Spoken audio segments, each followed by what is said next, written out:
Sophronius comes out of the gates weeks later to meet the Caliph because he sees the Caliph's army arrive.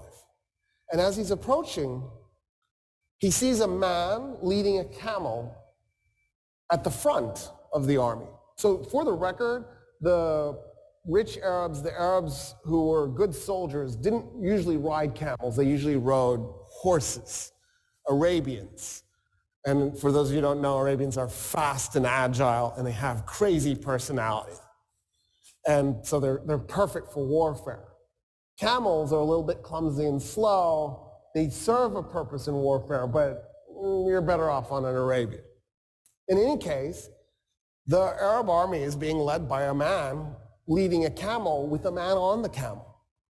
So Sophronius, he's got a giant red hat, because he's also a cardinal, right? He's got gold tassels, actual gold, hanging from his hat. He's covered in gold jewelry. He's wearing red robes. He's covered in perfume. He's on a lectica. The lectica was the couch that the Romans would ride, and then they'd have like 4 or 8 men, depending how big it is, carrying it. And then he has 2 men, one on each side, fanning him. Of course, right? That's what Jesus would want from his bishops. It's exactly right. And he's coming out on this lectica being fanned. And he comes up to the guy on the camel, and he says, where's the Caliph? And the guy on the camel does like this. He nods with his head at the guy leading the camel. So Sophronius turns to the guy leading the camel and goes, where's the Caliph? And the guy leading the camel says, I'm the Caliph. And Sophronius goes, dude, you're dressed in rags. The guy's pants were mended multiple times. His shirt was mended multiple times. And he goes, no, I'm the Caliph. And Sophronius goes, you've just conquered Iraq and Syria and all of Palestine minus Jerusalem. How is it you're so poor? And the Caliph goes, well, why would I collect wealth? We're not doing this war because I'm trying to plunder anything. I'm a humble man with humble needs. I just need good meal. And then Sophronius goes, why aren't you riding the camel? And Omar goes, that's my servant on the camel, and we take turns so that neither one of us gets exhausted. At this point, Sophronius is like, oh, what? Who just conquered us? What are these, Marxists? And so Sophronius gets off the lectica because he's shamed off of the thing. And he says, okay, I want to talk to you about our surrendering the city to you. And the Caliph says, I have an idea. Let's walk to the city, and I'll tell you what I was thinking the terms would be. So we'll start there. And Sophronius goes, yes, of course. And as they're walking, Umar ibn al-Khattab says, why don't we do this? All Roman politicians leave Jerusalem. You just go, if you're a politician. So if you're a top bureaucrat, an officer, and you can take anything you can carry. So you can take gold, as long as you can carry it. And Sophronius goes, okay, that's reasonable.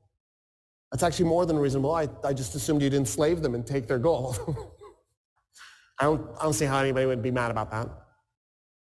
And then what else? And the Caliph goes, oh no, I was thinking that's it. We don't do anything else. And Sophronius goes, wait a minute, I am really confused.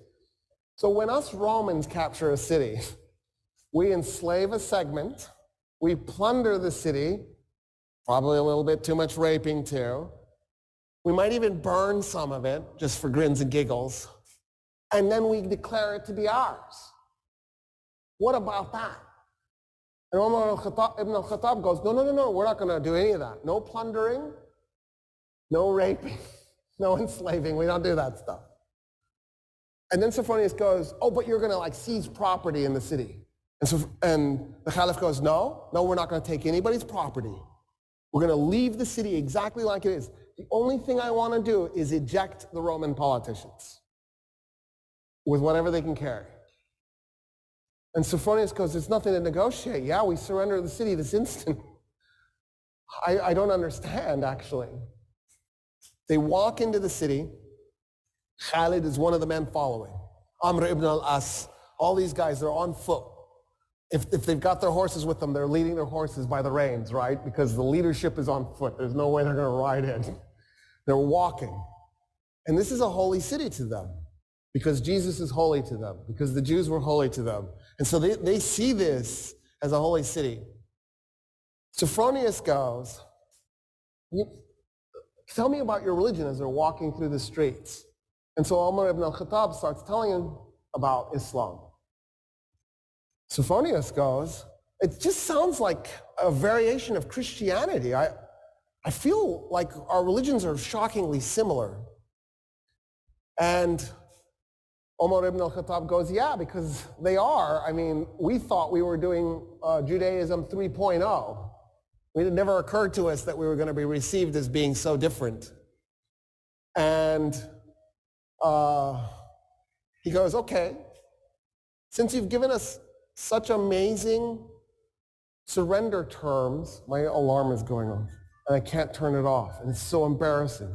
It's telling me to put my kids to bed. I should have remembered to turn it off, but it didn't occur to me.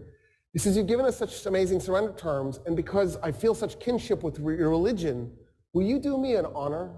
Will you come to my church and pray in your Muslim way next to me as I pray in my Christian way? And Umar ibn al-Khattab goes, never. And Sophronius goes, why? He goes, I'm the Caliph.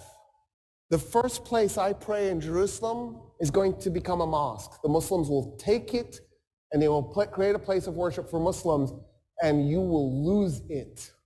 And I don't want you to lose your church.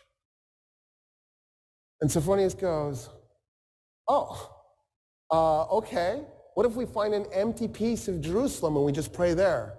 And Umar ibn al-Khattab goes, yes, I accept. An empty piece, something that nobody owns. So they go and they find an empty lot and they pray. The Archbishop in his Christian way, the Caliph in his Muslim way, side by side. It is a mosque today, that spot, commemorating the first place that the first Muslim Caliph prayed in Jerusalem. He nailed it. He knew what was coming. And he saved the Church of the Holy Sepulchre for Christians, because that's the church Sophronius wanted him to pray in.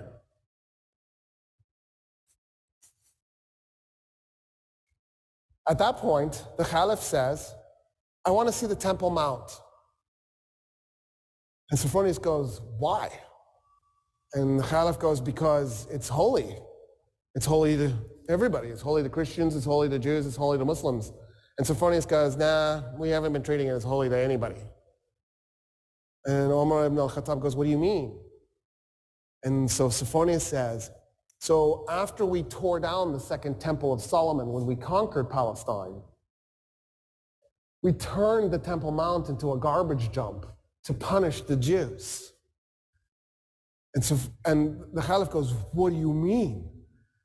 And Sophronius goes, yeah, there's like 500 years of refuse on that thing. It's just a garbage dump. And he goes, show me. They walk up to the Temple Mount, and the Caliph can't believe what he's looking at. The Caliph goes, okay, I want to meet some of the Jews living in Jerusalem. And Sophronius goes, there are no Jews in Jerusalem. He says, well, us Christians, we pretty much murder them every chance we get. We really hate Jews.